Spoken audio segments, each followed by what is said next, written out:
C'est pourquoi vous entendez Dieu. Vous êtes trop émoussé pour diriger votre propre vie.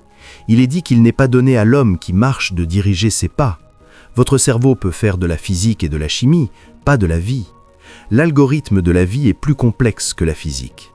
Mais tant que vous n'entendez pas, vous ne serez pas si sage. Vous ne serez pas si sage si vous apprenez cette fondation. Certains d'entre vous quitteront cette conférence et se diront « Tant que je n'ai pas commencé à entendre Dieu pour tout dans ma vie, je n'ai pas commencé. » Et c'est la vérité. Parce que vous pouvez avoir 50 ans, vous n'avez pas encore commencé à vivre. Donc, la sagesse n'est pas de savoir bien articuler des faits. La raison est que les faits existent pour le présent. Mais la sagesse impacte à la fois le présent et le futur. Et c'est pourquoi les hommes qui exercent la domination sont des hommes de sagesse. La sagesse est la clé qui produit l'autorité pour la domination. Et sans sagesse, vous ne pouvez pas régner. Mais vous voyez, la seule façon de régner est quand un esprit demeure avec vous. Parce que cet esprit est ce qui vous fournit la sagesse. C'est pourquoi je vous ai dit que ce sont des signes des premières choses que j'ai listées. Quand un homme commence à vivre sur l'autel et que le trafic spirituel commence à avoir lieu, il interagit avec différents types d'esprits. Et ce sont ces esprits qui lui fournissent la sagesse. Quand l'homme se purifie et que les esprits commencent à demeurer avec lui, ces esprits ne se taisent pas quand ils viennent. Parfois, quelqu'un passe pour vous dire « Cet homme est un mauvais homme, ne t'approche pas de lui ». Pendant ce temps, l'homme viendra vers vous avec un sourire et vous dira « Je t'aime, mon frère ». Vous avez entendu un murmure. Donc, même si cet homme vous donne une voiture, vous fuirez de lui. N'avez-vous pas vu des gens qui vous ont donné de l'argent, mais quand ils viennent vers vous, vous dites « Dites-leur que je ne suis pas là ». La raison est que même si son geste est bon, vous entendez un murmure que vous ne pouvez pas refuser. Ce murmure fait de vous un homme sage. Quand vous fonctionnez sur la force de ce genre de sagesse, vous régnerez, naturellement, depuis un lieu de repos, parce que chaque pas de votre vie, il y a une instruction qui vient de l'esprit que vous avez travaillé à préserver par les autels. Chaque pas de votre vie, il y a une sagesse que vous avez traquée de l'esprit, que par la purification de vous-même, vous avez pu traquer. Parce que quand il vous a dit que quelqu'un vous a offensé, il dit « Va t'expriser », vous avez pleuré parce qu'il a touché votre orgueil. Ce que l'esprit essaie de faire est de créer une fondation pour lui-même pour bien demeurer, parce que votre orgueil ne le laissera pas. Quand vous êtes allé vous excuser, il vous a cloué. Mais ce que vous ne saviez pas est que vous avez piégé un esprit parce que vous vous êtes excusé et que vous étiez brisé. Cette brisure est devenue un portail pour que cet esprit entre dans votre vie. Vous ne connaîtrez pas l'avantage le jour où vous vous excuserez. Le jour où vous vous excusez, vous avez l'air d'un fou. Mais 3 mois plus tard, l'esprit pour lequel vous avez créé un portail commencera à vous dire « Ce business que tu veux faire va échouer dans 3 mois. Fais celui-ci. Tout le monde fuit ce business, vous le faites maintenant. » Après 6 mois, celui qui fleurissait échoue. Et puis ils vous regardent et disent « Comment tu savais ? Je me suis excusé alors que c'est à moi qu'on devrait s'excuser. » Et parce que je me suis excusé alors que c'est à moi qu'on devrait s'excuser, un esprit tabernacle maintenant avec moi. C'est pourquoi nous nous battons pour garder l'esprit dans notre écosystème, parce qu'ils sont les gardiens de la sagesse. Ils connaissent les secrets de Dieu et ils connaissent les secrets du royaume. Quand ils vous guident, vous ne pouvez pas vous tromper. Il est dit, par la sagesse, une maison est bâtie, par l'intelligence, elle est affermie. Et il dit, par la connaissance, toutes les chambres sont remplies de choses précieuses. Il y a beaucoup de chrétiens aujourd'hui qui manquent de sagesse. Et ils manquent de sagesse parce qu'ils n'ont pas payé le prix pour garder Dieu. N'avez-vous pas vu des gens qui ont évaporé leur atmosphère avec des films? N'avez-vous pas vu des gens qui ont évaporé leur atmosphère avec de la malice? N'avez-vous pas vu des gens qui ont évaporé leur atmosphère avec des sentiments charnels, parce qu'ils ne savent pas que leur plus grand trésor est cette atmosphère qu'ils ont créée pour que l'esprit puisse facilement envahir et demeurer? Vous pouvez fermer 5 ans de votre vie juste parce que vous avez perdu une atmosphère, parce que l'esprit qui devrait vous donner la direction stratégique que vous devriez prendre à ce carrefour, vous ne l'avez pas entendu et vous avez pris le mauvais tournant. Et je l'ai dit encore et encore, si vous êtes dans la mauvaise direction, la vitesse n'est pas un avantage. C'est pourquoi nous ne pouvons pas nous permettre de manquer la voie de Dieu. La voie de Dieu est la sagesse spirituelle. Tout believer qui ne paie pas le prix pour le piéger ne peut jamais régner dans la vie. Oubliez toutes ces bonnes choses charnelles. Je suis né de nouveau. Je suis la justice de Dieu. Vous plaisantez. Ce sont des fondations de la foi. Réalité de nouvelle création. Les gens les citent, ils meurent. Les gens les citent, ils n'avancent nulle part. parce que les hommes qui vous les ont enseignés, écoutez leurs histoires. Ils vous diront « Dieu m'a dit, Dieu m'a dit, Dieu m'a dit ». Ils ne sont pas devenus grands parce qu'ils sont nouvelles créations, ils sont devenus grands parce que, en plus d'être nouvelles créations, ils entendaient la voix de Dieu. Ils entendaient la voix des anges, ils entendaient la voix du Saint-Esprit.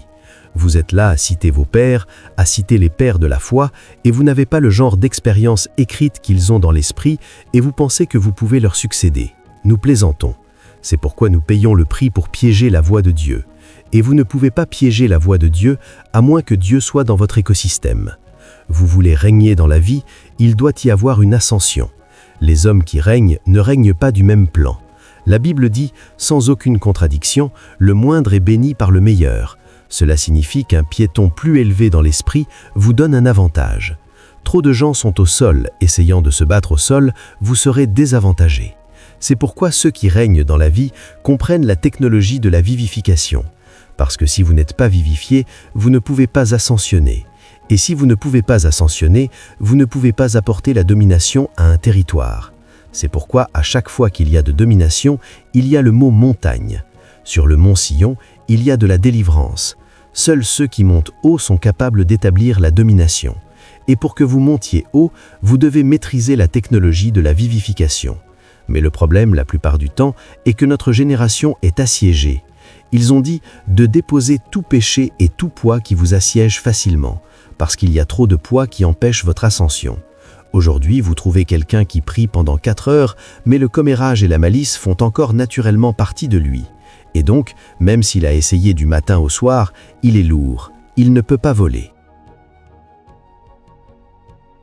Aujourd'hui, vous trouvez quelqu'un qui prie en langue pendant 7 heures, mais même après cette prière, il y a encore de la malice dans son cœur, il y a de la jalousie dans son cœur, il y a de la compétition.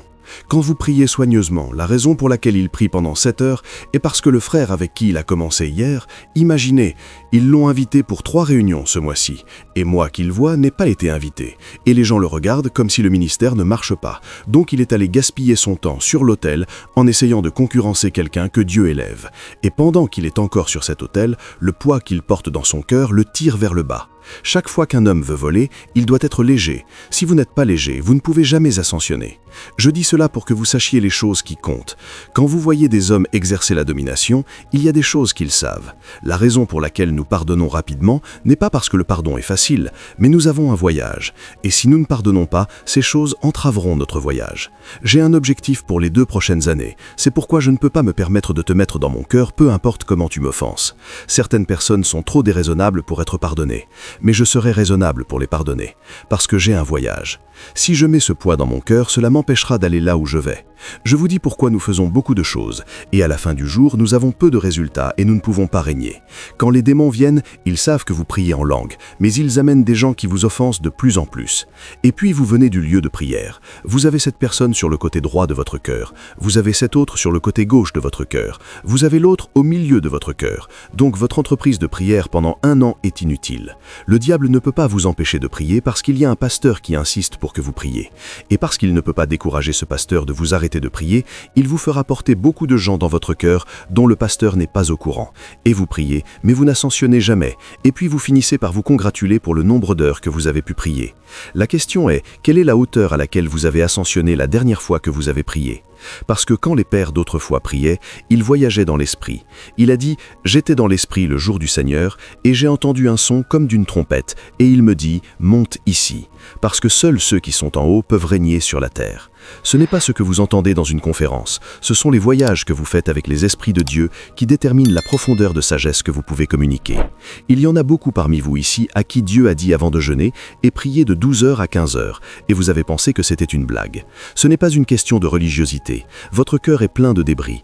Il veut enlever ces débris pour qu'il puisse entrer, parce qu'il est un roi. Il ne peut pas coexister avec ces ordures dans votre âme. Donc chaque fois que ces esprits envahissent votre vie avec une instruction, ils créent un chemin. C'est comme créer une route pour qu'un roi passe en voiture parce qu'il sait que votre orgueil l'interrompra. Votre peur l'interrompra. Votre colère l'interrompra. Votre faiblesse et votre relâchement l'interrompront. Donc souvent, il apporte une technologie. Cela peut être le don, cela peut être la prière, cela peut être vous donner diverses instructions. Quand il vient là, le signe qu'il est venu n'est pas le sentiment. Un des signes qu'il est venu est qu'il ouvre à la sagesse. Cette sagesse vous rend invincible. C'est pourquoi les jeunes croyants fonctionnent par sentiment. Quand ils font comme ça, ils sentent le feu. Bienvenue. Quand vous le sentez pendant 1 an, vous arrêterez. Vous pourrez venir. La première fois que j'ai commencé à sentir le feu dans ma main droite, à tout le monde que je rencontrais, je disais « je sens le feu ». Je voulais qu'ils savent que je suis un homme spirituel. Je sens le feu. Ce feu ne connaît pas ce feu. Après un moment, le feu est devenu un des nombres signes. Donc le but n'était pas le feu, c'était ce que le feu signifiait.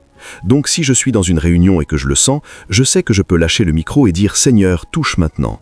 C'est pourquoi parfois je viens pour une réunion, je dis « Arrêtez de jouer le clavier, arrêtez, arrêtez ». Quelqu'un m'a dit « Ah, nous avons besoin de ce son, j'ai trouvé quelque chose ». Quand ce feu est ici, même s'il est dans un bloc de glace, vous serez au froid. Je peux dire « Taisez-vous », tout le monde assis. Je dirais « Père, les gens que tu veux bénir, touche-les maintenant ». Le feu de ma main engloutira l'auditorium. Je n'ai pas besoin de crier, je n'ai pas besoin de son, mais il a fallu quelque chose pour que ce feu vienne. Donc quand vous voyez un homme spirituel, la raison pour laquelle parfois ils sont rassemblés est parce qu'ils essaient d'interpréter des signaux. Ils essaient d'interpréter des signes. Parfois votre oreille commence à bouger. Ah, votre oreille bouge. Cela signifie beaucoup de choses pour vous dans l'esprit. Quelqu'un ne peut pas le comprendre, mais c'est l'instrumentalité de l'esprit de sagesse. Quand ces choses commencent à arriver, vous savez ce qu'elles signifient. Donc vous devenez si invincible que les hommes vous regarderont comme une merveille pour leur génération. Un des signes qu'un homme a été amené dans le royaume de la domination est que la sagesse lui est donnée. Et la sagesse est la voix et le leadership des esprits. Beaucoup d'entre vous qui recevrez la fin de cette conférence, ce n'est pas à cause du fin de 120 jours que vous entreprendrez, c'est à cause du produit de ces fins. Parce que quand vous commencerez ce fin, les instructions commenceront à venir. Quand vous obéirez à cette instruction jusqu'à un certain point, alors vous commencerez à toucher ces signes. Et le premier signe que vous verrez la plupart du temps est la sagesse. Quand la sagesse vient, elle vous dirige vers la grandeur. Cette direction de la sagesse est ce qui confère sur vous la puissance pour la domination. Dans Proverbe 8:15, la sagesse parlait. Il a dit « Par moi les rois règnent ». Il a dit « Par moi les princes décrètent la justice ». Il a dit « Les dirigeants de la terre, ils règnent par mon excellence ». C'est la sagesse qui parle. Donc quand vous trouvez un homme de domination, c'est un homme investi de trop de sagesse. N'avez-vous pas lu à propos de Salomon? David a combattu 44 batailles. Salomon n'en a combattu aucune. Parce que ce que les flèches et les arcs peuvent faire, la sagesse peut le faire 2 fois mieux. À cause de la sagesse de Salomon, même ses ennemis étaient en paix avec lui. Les hommes voyageaient de loin pour venir entendre la sagesse de Salomon. N'avez-vous pas remarqué que les plus grands hommes de la génération ne sont pas nécessairement les hommes de feu? Vous ne l'avez pas remarqué. Mes gens m'ont dit, j'ai dit que ce n'est pas chaque service qui est un service de feu. Nous avons besoin de feu pour mettre une génération droite, mais nous avons besoin de sagesse pour conférer la grandeur et l'autorité. Ok? Vérifiez votre cœur pendant 1 minute et trouvez l'ordure qui s'y trouve. Trouvez-les. Vérifiez juste et vous verrez pourquoi toutes les impartitions n'ont pas fonctionné. Vous voyez pourquoi toutes les heures que vous avez portées n'ont pas fonctionné. Il y a trop d'ordures. Certains d'entre nous ne peuvent pas contrôler leur bouche. Nous aimons rabaisser les gens. Et tant que vous n'avez pas dit quelque chose de mal sur quelqu'un, vous n'êtes pas excité. Donc quand ils parlent, vous dites juste « Eh bien, je ne veux rien dire » pour que ça ne laisse pas penser que, au moment où ils disent « Je ne veux rien dire », ils ont commencé. C'est là qu'ils veulent dire. Et tant que vous n'avez pas blanchi cette personne, peint cette personne et sorti le pire sur cette personne, vous n'êtes pas excité. Et puis vous revenez plus tard, vous dites « Nous voulons prendre le contrôle ». Avec quelle bouche? Fondation. Quand vous êtes capable de mettre toutes ces choses en place, alors les esprits commencent à demeurer avec vous. Le secret de la domination est en réalité la demeure des esprits. L'homme n'a pas été créé pour exercer la domination par lui-même. La capacité à exercer la domination est en réalité la communication des esprits et leur réalité. Mais pour qu'un esprit demeure avec vous, il doit y avoir une reconstruction effectuée autour de votre vie. C'est pourquoi ce ne sont pas les impartitions qui sont le problème. Je peux venir dans ce coin et élever un chant et mon esprit s'anime. Je ferai des déclarations. Cet endroit sera en feu. Mais pour combien de temps pouvez-vous le garder? Parce que l'esprit viendra à la fin du jour. Ils ne peuvent pas rester. Et parce qu'ils ne peuvent pas rester, vous l'exercerez pendant 3 jours et vous découvrirez qu'il est parti. La première fois que Randy Clark m'a imparti, je suis rentré à la maison, j'ai découvert que même les choses que je disais casuellement arrivaient. Randy Clark est une personne globale. Une dame est venue vers moi, elle avait l'hépatite. Je dis c'est parti. Elle est revenue le lendemain. Ah, elle a fait un test. C'est parti. J'ai dit attends, quoi? Qu'est-ce qui s'est passé? C'est parti. Je parlais juste, les choses arrivaient. J'ai dit ok, le temps pour le ministère global est venu. L'heure, maintenant est l'heure. J'ai attendu cela longtemps. Et je suis allé organiser des costumes pour commencer mon ministère global. Après 2 semaines, j'ai maintenant dit les samedis matins je prierai pour les malades. Vous savez quand vous faites pour 1, 2, 3, 4, 5 et c'est constant. Cela signifie qu'il s'est reposé et maintenant dites les samedis sont pour les prières. Si vous êtes malade, venez le samedi. Après 2 semaines, je suis venu comme un évêque. J'ai fait des déclarations. Rien ne s'est passé. Qu'est-ce qui se passe ici? L'onction qui était venue s'est levée parce qu'il n'y a pas de consécration pour qu'elle repose dessus. C'est pourquoi quand je viens, ils disent service d'invitation. Je calme d'abord les gens. Vous devez compter le coup. Ne vous excitez pas juste, parce que pour certains d'entre vous, vous devrez enlever des choses de votre vie pour pouvoir suivre ce qui est ici. Sinon, vous finirez par avoir un registre des gens qui ont posé les mains sur vous, mais il n'y aura rien à montrer. Vous pouvez même copier les déclarations, mais il n'y aura rien à montrer. C'est pourquoi la Bible dit que la sagesse est la principale. Il a dit donc « acquiert la sagesse ». Et pour acquérir, acquiert l'intelligence. Et je suis venu vous dire que la sagesse n'est pas recueillir des faits. C'est l'accès à la voix de Dieu, et il faudra un travail spirituel pour piéger la voix de Dieu. Louez le Seigneur, il y a une sagesse de l'humilité. La sagesse de l'humilité est ce qui fait monter les hommes. L'élévation des hommes est une fonction de l'humilité, pas une fonction de la puissance. Vous pouvez être si loin et rester à un endroit pendant 10 ans. Vous ne savez pas à quel point nous pouvons être charnels. Quand je veux dire pardon, je dis quand cela est arrivé, pardon, Dieu dira non, ce n'est pas comme ça. Pendant les 2 premiers mois, cela est devenu une prison. Vous voulez dire? Et ma femme n'argumente pas, elle ne se bat pas, elle reste juste silencieuse. Son silence a maintenant commencé à toucher ma conscience que j'avais cachée quelque part où rien ne peut la toucher. Maintenant j'ai quelqu'un dans mon espace qui maintenant touche cette conscience. Dieu a commencé. Dieu m'a vraiment intimidé les 2 premiers mois. Mais pourquoi il m'a intimidé? Il a créé l'espace. J'ai maintenant découvert 3 mois plus tard, j'irai pour une réunion, dès que je me tiens, je dis il y a quelqu'un sur ce 2e rang. Tu as quelque chose à la gorge, et la personne sortira. Est-ce vrai? Pendant que je parle en tournant comme ça, je verrai quelque chose comme un flash, un écran en microsecondes. Je le ferai le soir. Ce n'est pas comme je parle juste, un écran passera. Je verrai quelqu'un avec une articulation cassée. Il ne peut pas lever sa main. Et le moment où je dis il y a quelqu'un ici, tu ne peux pas lever ta main, lève-la maintenant. C'est parti.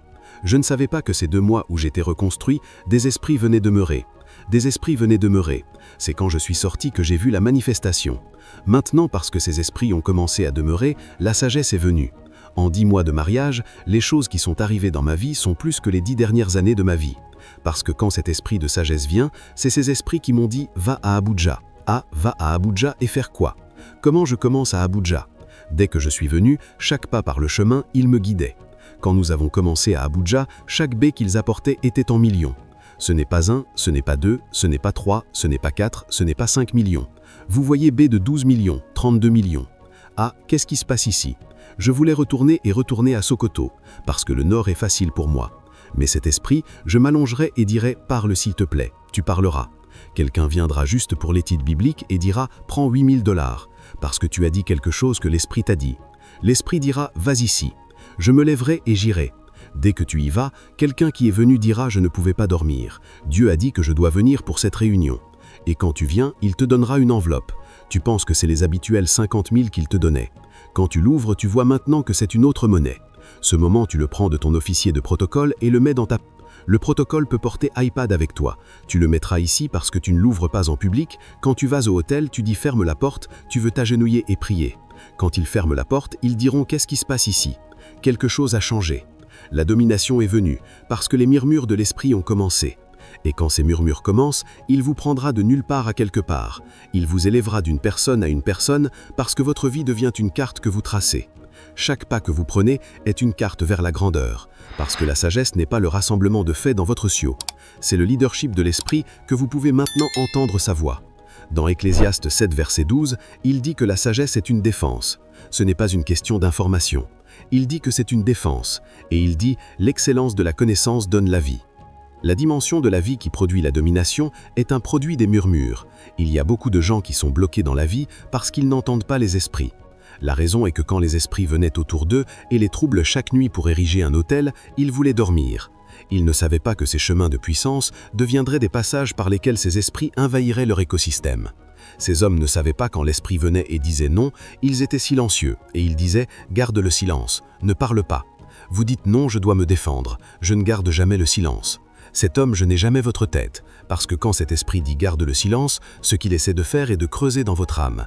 Il y a un endroit dans votre ventre que cet esprit veut tabernacler afin qu'il puisse dominer à travers votre vie dans votre écosystème. Mais quand il vous a donné ces commandements, vous les avez violés. Vous pensiez que c'était à propos d'une excuse dans un dispute. Cela n'avait rien à voir avec le dispute. Vous étiez attiré dans la partie de l'esprit où vous pouvez être enseigné une ancienne sagesse ordinaire qu'ordinaire n'accède pas. Louez Dieu. Vous voulez régner dans la vie, vous devez fonctionner par la sagesse. Vous voulez fonctionner par la sagesse, vous devez entendre Dieu. Vous voulez entendre Dieu, il y a une technologie, les autels, la brisure, toutes ces choses doivent être installées. Certains d'entre nous sont si pleins d'eux-mêmes, nous sommes comme des pans et nous ne savons pas pourquoi la vie n'avance nulle part. Et les conférenciers motivants viendront et diront « emballez » et vous avez emballé pendant 6 ans. Vous avez emballé jusqu'à ce que l'emballage ait été re-emballé et maintenant quand les gens vous voient, ils savent que vous êtes un paquet d'emballage. Louez Dieu. La deuxième chose qui confère l'autorité pour régner dans la vie, qui sont certains des signes que vous recevez quand les esprits viennent dans votre écosystème, c'est la faveur. Quand les esprits commencent à vivre autour de vous, leur atmosphère déteint sur vous. Ce que nous appelons faveur sont en réalité les fragrances des esprits avec lesquels nous interagissons. Quand vous traitez avec le Saint-Esprit pendant longtemps, ou certains anges, ils déteindront quelque chose sur vous. Vous savez, quand vous me serrez dans vos bras, une mesure de mon parfum vous suivra. Et ceux qui connaissent mon parfum, quand ils vous verront, ils sauront que vous avez été avec Mike. Donc les choses qui m'arrivent commenceront à vous arriver. Espérez-vous savoir que Jacob a reçu un héritage à cause du parfum? Il a touché sa peau, c'était comme Ésaü, l'arôme comme Ésaü. Qu'est-ce qui se passe ici? Donc, quand votre atmosphère commence à vous affecter, certaines des fragrances qu'elle produit sont la faveur. Et ces faveurs ont le pouvoir d'affecter votre monde. Dans Exode 12:36, Israël avait été en Égypte pendant 430 ans comme esclave. Soudain, la faveur vient sur leur vie et la Bible fait une déclaration très étrange. Il dit « Dieu a donné la faveur aux Israélites ». Je pensais que Dieu donnerait à Israël autre chose. Pourquoi ne leur a-t-il pas donné la richesse? Pourquoi ne leur a-t-il pas donné la puissance? Il dit « Dieu a donné à Israël la faveur ». Et sur la force de cette faveur, il dit « Israël a dépouillé les Égyptiens ». Ils ont pris la richesse d'Égypte à cause de la faveur. Donc la faveur a le pouvoir de produire la richesse. La richesse a le pouvoir de vous faire régner dans la vie. Il y a beaucoup de choses que la faveur peut faire pour vous que votre intelligence et votre travail acharné ne peuvent pas faire. Comment un esclave de 400 ans peut-il soudain devenir une créature à qui les maîtres veulent donner leur meilleur trésor? Parce que la faveur a reprogrammé leur faculté de penser. Quand un homme avez-vous vu des hommes favorisés avant? Vous arrivez quelque part et les gens sont agités. Ils ne savent pas ce qu'ils feraient pour que vous soyez satisfait. Quand ils vous donnent tout ce qu'ils ont, ils vous escortent encore jusqu'au carrefour. Pendant que vous partez encore, ils restent là et agitent la main. Ils souhaiteraient s'être donnés eux-mêmes. Puis-je vous dire pourquoi beaucoup de grands hommes ont des gens qui les servent sans supervision? C'est la faveur. La faveur sur leur vie est si forte que les gens qui les servent se quittent à se tuer et pensent qu'ils font honneur à ces gens. La Bible dit que David désirait boire de l'eau du puits qui est dans la garnison des Philistins. Le moment où ils l'ont entendu, il ne leur a pas dit « Allez me chercher de l'eau ». La Bible dit qu'ils ont mis leur vie en danger, parce que comment pouvez-vous mettre votre vie en danger parce que quelqu'un atteste? Est-ce que cela signifie que son test est supérieur à votre vie? Êtes-vous si sans valeur? Ce n'est pas parce que vous êtes sans valeur, ces hommes étaient appelés hommes vaillants. C'étaient des hommes lourds. Mais sur la force de la faveur qui était sur la vie de David, ils étaient prêts à mourir juste pour que David boive de l'eau. Si ce jour de faveur est sur votre vie aujourd'hui, dites-moi pourquoi vous lutteriez. Dites-moi pourquoi vous venez de tester. Quelqu'un est prêt à mourir pour que vous buviez de l'eau. C'est une dimension de la faveur. C'est pourquoi vous voyez quelqu'un qui a 5000 employés, vous vous demandez comment il contrôle ces gens. Il ne les contrôle pas. Tout le monde le sert comme si c'était un honneur de mourir pour lui. Tout le monde, il y a des gens qui n'ont pas vu leurs employés depuis 2 ans. Oui monsieur, mais chaque jour que l'employé vient au travail, il veut se quitter, en le faisant avec joie, parce que la faveur sur la vie de l'homme le contrôle. Cette faveur vous reprogramme, de la même façon qu'elle a reprogrammé les Israélites, qui soudain ont regardé leurs esclaves et supposé que non, ils méritent tout ce qu'ils avaient. C'est comme ça que la faveur les reprogramme. Donc les gens d'eux-mêmes sortent de leur chemin pour s'assurer que vous êtes à l'aise. Vous avez une vision et tout d'un coup, tout le monde sort de son chemin pour s'assurer que cette vision marche et puis vous vous demandez qu'est-ce qui se passe. La faveur est à l'œuvre, parce que vous commencez réellement à vivre quand vous commencez à entendre Dieu. C'est pourquoi votre vie sera pleine d'erreurs et de dislocations. Vous êtes à Lagos alors que vous devriez être à Adamawa et vous ne savez pas pourquoi vous luttez. Toute la faveur que vous recevez à Lagos ne peut toujours pas vous faire accomplir la destinée parce que principalement vous étiez déjà disloqué. Vous commencez à vivre le jour où vous commencez à entendre Dieu. C'est pourquoi vous payez le prix pour piéger les esprits. Louez Dieu. Est-ce simple? Numéro 2, vous savez que la conférence s'appelle « Régner dans la vie ». Si je ne dis pas ces choses et que je viens et que je commence à ascensionner dans mon élément, vous m'admirerez, vous recevrez l'impartition et partirez. Mais après 2 semaines, vous reviendrez là où vous étiez. Mais quand je parle comme ça, quelqu'un partira d'ici et il ne se vantera plus de prière. Il dira, si je prie, je dois entendre Dieu. Donc sa prière a maintenant un focus. Un homme qui prie pour entendre Dieu est supérieur à un homme qui prie pendant 10 heures. Parce que l'homme qui prie pendant 10 heures a un repère. L'homme qui prie pour entendre Dieu, s'il n'entend pas Dieu après 70 heures, il prie encore. Après 2 semaines, il prie encore. Après 1 mois, il prie encore. Et quand il commence à entendre Dieu, il n'arrêtera pas. Parce que chaque jour, il veut entendre Dieu. Donc il ne prie pas avec le temps. La prière devient sa vie. Parce que le moyen par lequel vous le piégerez, c'est le moyen par lequel vous le garderez. Quand cette sagesse vient, vous serez choqué de la façon dont elle vous guidera. Il y a une sagesse de l'honneur. Vous priez Dieu pour vous promouvoir et Dieu vous dit de servir quelqu'un. Et puis vous essayez de rationaliser. Je dis, je n'ai pas le temps, j'ai 35 ans, mes pères sont allés devant moi, j'ai besoin que tu fasses quelque chose d'urgent. Il dit, va servir cet homme, va honorer cet homme. Est-ce que je vais encore gaspiller les 4 prochaines années de ma vie ? Vous ne connaissez pas la technologie.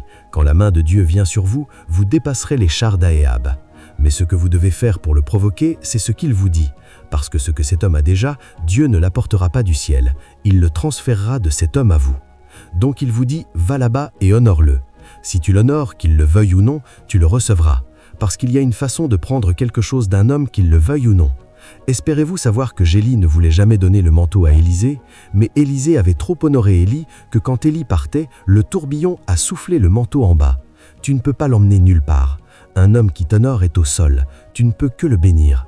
C'est pourquoi les hommes règnent, et quand des esprits étrangers entrent dans notre monde, ils commencent à combattre la sagesse divine.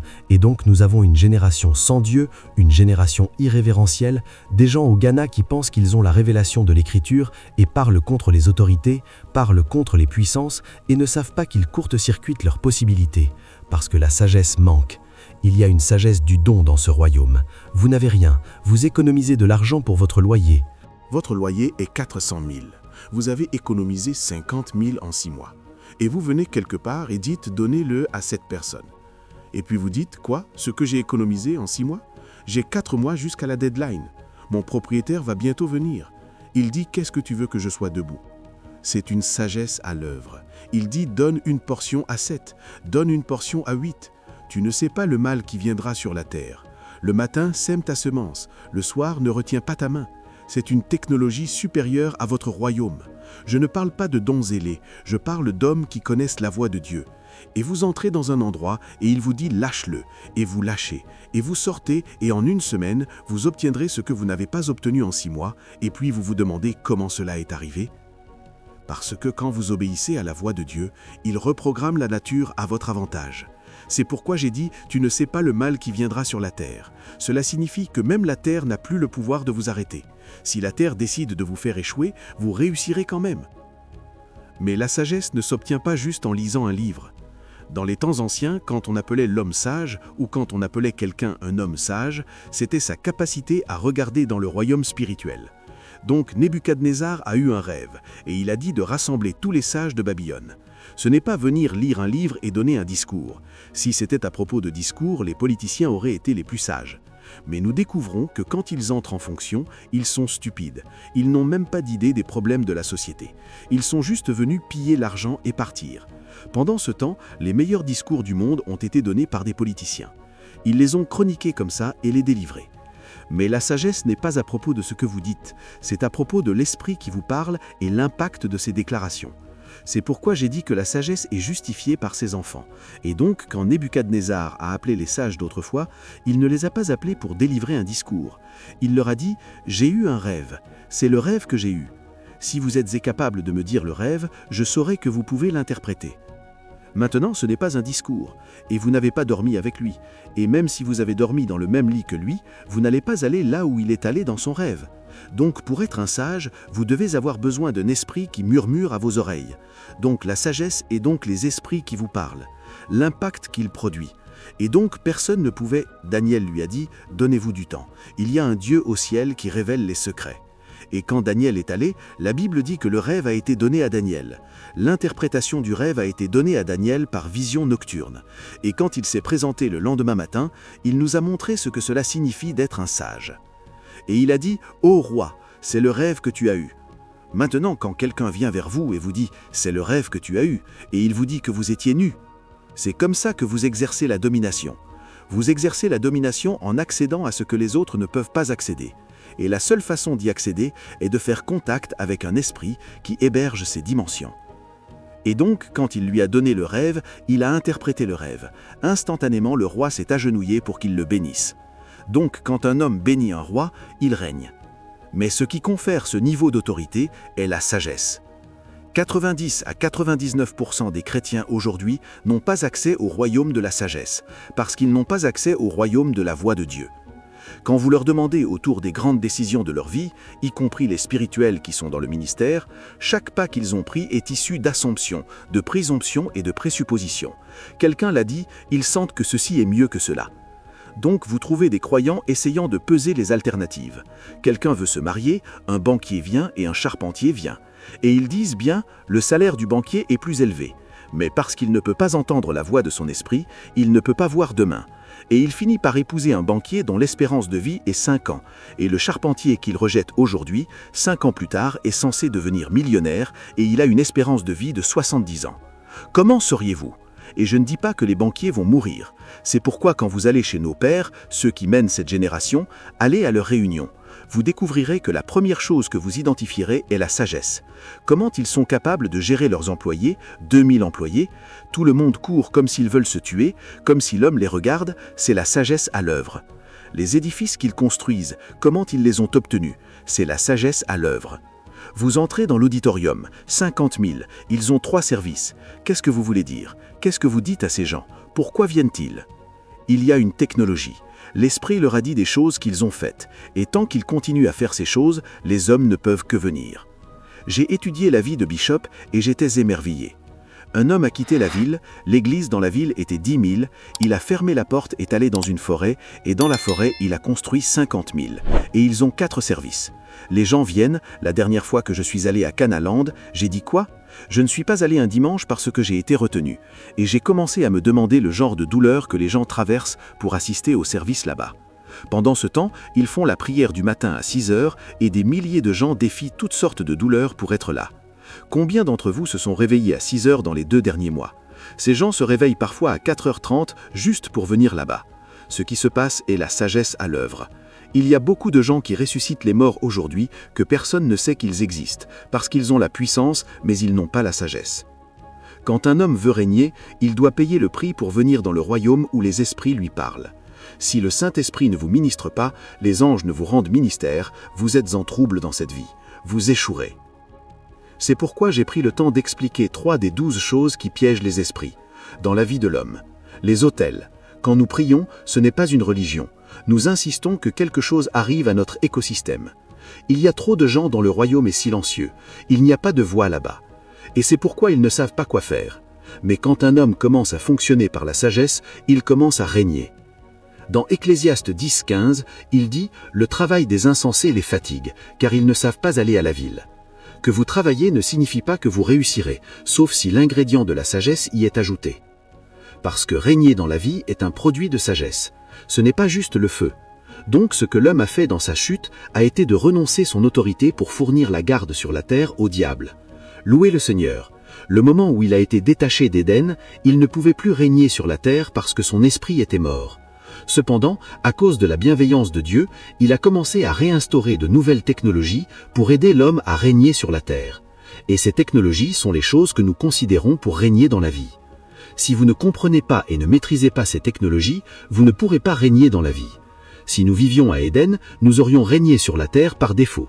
Cela aurait été naturel, parce que nous aurions existé dans un plan plus élevé. Mais maintenant que nous avons été chassés d'Éden, nous devons créer des systèmes spirituels qui amènent Éden dans notre habitat naturel. Éden n'est plus un endroit où nous allons. C'est devenu un système que nous créons. Ces systèmes qui ramènent Éden et établissent l'homme dans son avantage. C'est ce qui lui donne le droit de régner dans la vie. La raison pour laquelle vous voyez peu de gens régner dans la vie est parce que seulement peu de gens ont été capables de reconnaître et de réingénierier leur écosystème pour ressembler à ce que Dieu a créé au commencement. Il y a peu de gens qui fonctionnent comme ça, et c'est pourquoi, même s'ils ont beaucoup d'informations, ils sont encore esclaves. Parce que les princes ne sont pas émus par ce que vous savez. Les princes sont émus par ce que vous commandez. Et ce que vous commandez est une fonction de réalité spirituelle définie. La première infrastructure spirituelle qui restaure l'atmosphère d'Éden est un autel. Je vais juste les lister. J'en parlerai ce soir. Mais il y a quelques autres choses que je mettrai en lumière ce matin. Donc, pour qu'un homme puisse régner et dominer dans la vie, il doit avoir un autel fonctionnel. La raison est qu'Éden était un lieu, un point de convergence entre l'homme et l'esprit. Et sur la force de cette convergence, l'homme régnait sur le royaume avec l'autorité de cet esprit. Quand il a été chassé d'Éden, il n'y avait plus de point de convergence. Mais Dieu voulait que l'homme, à cause de sa miséricorde, continue à apporter un certain niveau de gouvernance à la terre. C'est pourquoi Dieu a enseigné à l'homme la technologie de l'autel. Donc, la première fois que Dieu a convergé avec l'homme à nouveau était quand Caïn et Abel ont apporté des sacrifices à l'autel. Une convergence a été rétablie. Souvenez-vous que la Bible n'a jamais enregistré que Dieu avait une interaction avec Adam après qu'il ait quitté Éden, parce que l'interaction devait avoir lieu à des points de convergence. Et Adam avait été chassé d'Éden, donc il n'y avait plus de point de convergence pour l'interaction. La prochaine fois que les Écritures nous révèlent que cette interaction a eu lieu était quand l'autel a été restauré. Donc l'autel est un Éden mobile, et tous ceux qui régneront doivent porter cet Éden mobile partout où ils vont. L'autel n'est pas où nous venons adorer principalement. L'autel est en réalité une atmosphère de l'esprit que nous établissons autour de notre écosystème, qui fait que notre royaume devient un portail et crée une permission pour le trafic spirituel. Un esprit ne peut plus trafiquer votre vie. Peu importe la révélation que vous avez, vous serez un esclave sur la terre. Parce que la première façon dont cela a été conçu pour que la domination ait lieu était à travers le trafic spirituel. Et le trafic spirituel n'est possible qu'à Éden. Et donc chaque homme qui régnera sur la terre doit avoir un système autour de lui qui produit du trafic spirituel. Quand Philippe et Nathanaël sont venus à Jésus, ils s'émerveillaient et disaient: c'est le Christ. Et Jésus dit: est-ce parce que je t'ai dit, que je t'ai vu sous le figuier, que tu dis que je suis le Christ? Il dit: en vérité, je vous le dis, vous verrez les anges monter et descendre sur. Donc l'autel n'est pas une pierre. L'autel est une atmosphère que vous portez. Ils disent: vous verrez les anges monter et descendre sur le Fils de l'homme. Donc l'autel est son écosystème. L'autel est son atmosphère. Si un homme est capable de s'établir comme un autel, même si vous le mettez dans le désert, il peut le transformer en forêt. Cela signifie que la domination dans la vie n'est pas un produit de l'endroit où vous êtes né. La domination dans la vie n'est pas un produit de ce que vous avez dans le naturel. La domination dans la vie est un produit du genre d'atmosphère que vous portez. Quand les esprits viennent maintenant, ils nous échantillonneront en fonction de nos atmosphères. Quand les esprits viennent ici, ils nous échantillonneront en fonction des déclarations de nos autels. Quand ils viennent ici, ils nous respecteront et nous honoreront en fonction du genre de trafic que nos vies commandent. Quand ils vous regardent, vous pouvez citer les Écritures, mais votre tête est sèche. Ils savent qu'il n'y a pas de trafic en cours. Donc peu importe comment vous brillez, vous pouvez impressionner les hommes, pas les esprits. Et c'est pourquoi cette génération, nous n'avons pas d'autorisation pour le faux. Parce que vous pouvez le fender devant les hommes, pas les esprits. Quand ils viennent, ils vérifient. Y a-t-il un portail sur votre tête? Le trafic peut-il encore avoir lieu dans votre tête maintenant? Quand nous parlons de prière, comme le jeune homme en parlait il y a un moment, ce n'est pas principalement à propos de la langue, c'est à propos du reconditionnement spirituel d'un homme esprit. La langue est comme un système d'alarme qui suggère que quelque chose a eu lieu à l'intérieur. Il y a des gens qui peuvent prier mécaniquement, mais il y a des gens qui prient par l'instrumentalité d'une faim. Il y a des gens qui prient par l'instrumentalité d'un désir. Il y a des gens qui prient par l'instrumentalité d'une profonde commerce qui a lieu. Donc la langue n'est pas ce qui les pousse. En réalité, la langue est un signe que quelque chose se passe à l'intérieur. Donc quand vous rencontrez ces gens, la faim dans leur esprit crée un passage pour le trafic spirituel. Le désir dans leur esprit crée un passage pour le trafic spirituel. La densité de Dieu dans leur esprit crée un passage. Ceux qui règnent dans la vie sont des créatures d'autel. Mais si vous êtes capable de traiter de ces choses, vous ne recevrez pas seulement, mais vous le garderez. Puis vous devenez un sauveur pour votre génération. Je travaille avec des jeunes, donc je ne suis pas intéressé à exciter. Parce que si vous êtes seulement excité, après 10 ans, vous découvrez que vous avez gaspillé votre vie. Quand vous savez cela, vous pouvez assandrer en une seconde. Je n'ai pas besoin d'assandrer. Je sais que la technologie de l'ascension, c'est de garder mon cœur pur. Parfois, c'est l'amertume qui vous tire vers le bas. Et donc, quand vous allez prier, il insistera que vous soyez purgé. Parce que vous ne pouvez pas aller loin. Il vous arrêtera. Les créatures avec lesquelles vous voulez interagir, certaines sont appelées les brûlants. Vous ne pouvez pas venir dans leur écosystème. Ils sont des êtres de feu. Comment pouvez-vous venir là-bas? Avec des ordures d'iniquité. Donc, avant de voyager, vous devez être purgé. Vous devez être léger pour voyager. Parce que quand vous commencez à cendrer, vous rencontrerez différentes atmosphères. Vous savez, quand un avion vole, l'atmosphère de la Terre est oxygène. Quand vous allez à une hauteur, il y a un endroit où vous avez de l'hélium. Si l'hélium est plus léger que l'oxygène, vous avez besoin d'une autre technologie pour voler là-bas. C'est pourquoi vous pouvez venir à l'église avec l'homme. Mais quand vous voulez venir dans le royaume de l'esprit, l'homme ne peut tenir. Donc peu importe comment vous essayez, vous ne pouvez pas percer. Et si vous ne pouvez pas aller haut, vous donnerez un commandement sur terre. Rien ne se passe. Et vous vous demandez, pourquoi je ne peux pas régner? Parce que vous ne pouvez pas ascendrer. L'ascension est une des exigences pour mener vos portes apostoliques, afin que vous puissiez apporter la délivrance à Jacob. Mais il y a trop de gens qui marchent sur terre parce qu'ils sont empêchés de voler dans l'esprit. Arrêtons-nous ici.